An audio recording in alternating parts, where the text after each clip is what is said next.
First up tonight. Like me, David Sedaris grew up believing that the whole world wanted to hear what he had to say. Unlike me, he was right. Subsequently, he's gone on to sell 14 million books worldwide. His unique brand of self-deprecating comedy takes as its inspiration such diverse topics as French lessons, business class flights and flatulent grannies. He's doing a one-man show in Edinburgh and I was lucky enough to meet him. When my family first moved to North Carolina, we lived in a rented house 3 blocks from the school where I would begin the 3rd grade. My mother made friends with one of the neighbors, but one seemed enough for her. Within a year, we would move again, and as she explained, there wasn't much point in getting too close to people we would have to say goodbye to.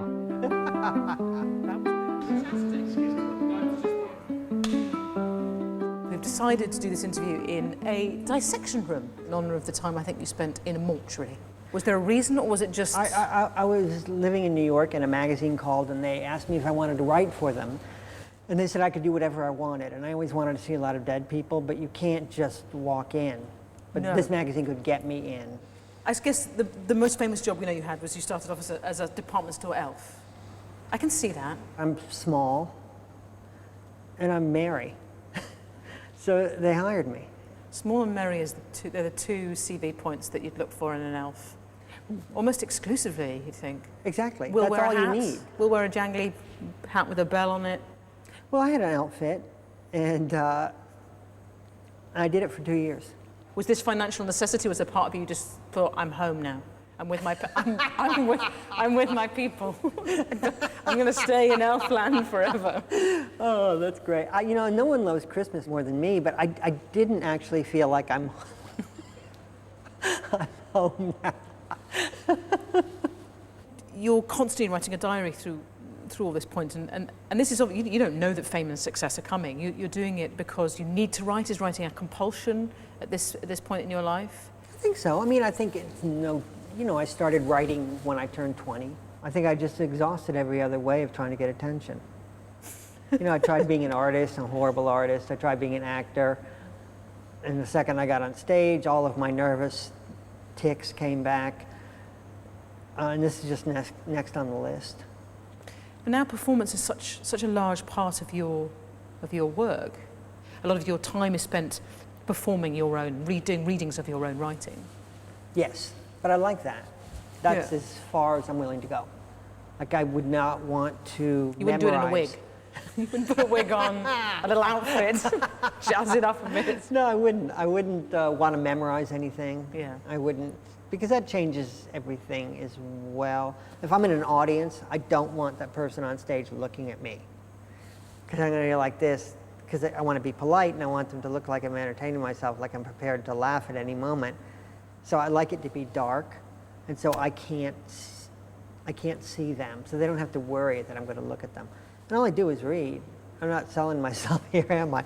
I just read, and every now and then I gotta look up. I was in my early 20s when a Chinese restaurant opened in Raleigh. It was in a new building designed to look vaguely templish, and my mother couldn't get enough of it. What do you say we go Oriental? I think she liked that the food was beyond her range. Anyone could imitate the twice-baked potatoes at the Peddler or turn out a veal parmesan like the Villa Capri's, but there was no way a non-Chinese person could make mushu pork. I always got my mother to order for me, but when the Kung Pao chicken was brought to the table, I never perked up the way I did at the steakhouse or the Villa Capri. And it wasn't just Raleigh's Chinese food. I was equally disinterested in Chicago and, later, New York, cities with actual Chinatowns. Everyone swore that the food in Beijing and Chengdu would be different from what I'd had in the US.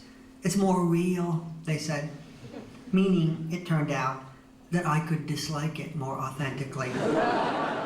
Some of the greatest stuff that you do is connected to stories about your family. One of my favourite ones is actually the story of you and your partner Hugh going to watch, I think it's the end of the affair, as the bombs are sort of falling, and the totally different reaction that you have to the same experience.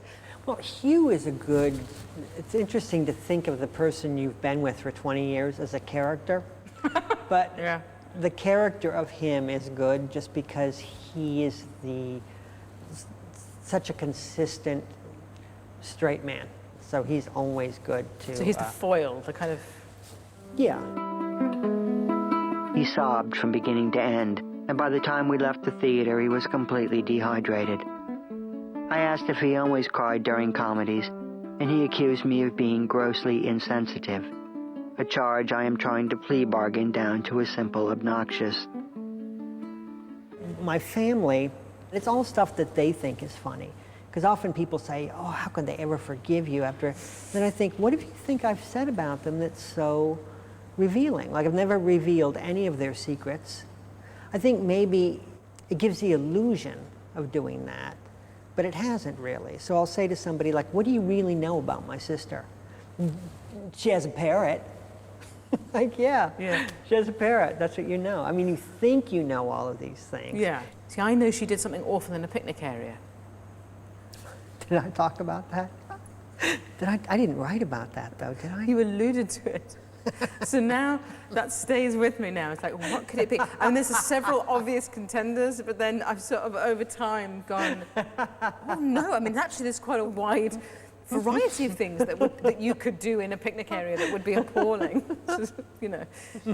So finally, you've obviously moved to Paris, and now you're in England. England has got you for a while, which I'm delighted about. What is it about England that suddenly caught your fancy now?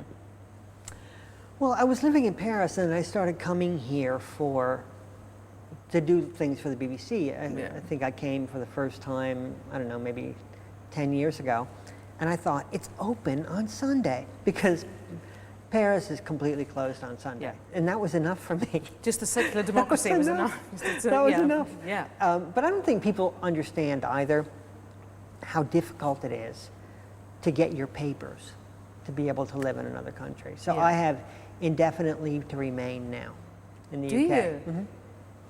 I'd take a test. Did you do the citizenship? Oh, tell me you took the citizenship. I did. Apparently it's the hardest thing in the world. I mean, somebody asked me I think it was in 2 or 3 questions. I've got no idea the order of the kings and queens. What year did women get the right to divorce their husbands? What year did they get the right to vote? How old do you have to be to deliver milk in the United Kingdom? There's a legal age at which you're allowed. Try it when 14. You're 13. So it's 14. That's all I'm saying. Well, I'm delighted you're here. Thank you very much for talking to me, David. Thank you. And David Sedaris will be tickling audiences at the International Conference Centre until Saturday.